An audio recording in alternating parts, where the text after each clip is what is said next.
This grandpa lost a game of chess with a kid. The mom is in disbelief. It's her son's first time playing chess. The old man is panicking. The boy is ready to eat his opponent's snipe. But the grandpa said, the kid lost. But in order to save the old man's face, the kind boy still got up to thank him. Then, the wife told her husband. As soon as he got home from work, he played a father-son game with his son. At first the father asked his son to give way to him. But within a few steps, he was right in front of his opponent's house. But Josie calmly gave him a wink. Then the father realized he had to think long and hard about every step he took.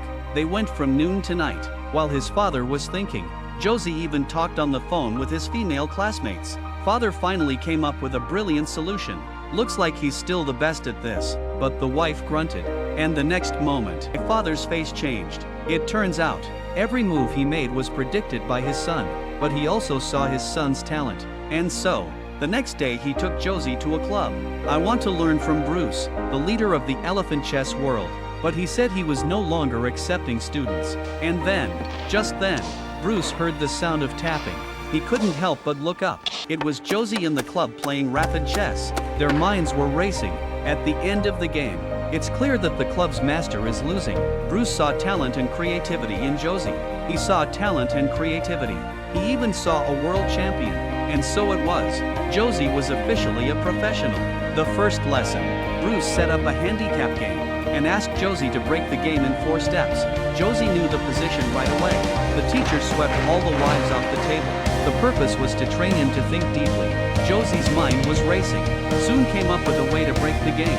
Josie finally had his first match, was finally in the first tournament of his life.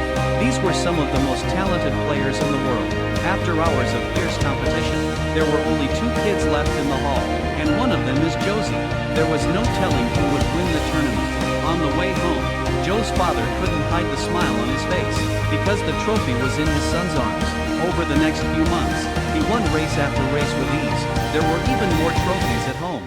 His ranking in the standings skyrocketed from the bottom of the list. And finally, he was in first place. On this day, the air stage on the street was crowded with spectators. Josie also came over to watch. It turned out to be a young man playing rapid chess with an old man. His name is Jonathan.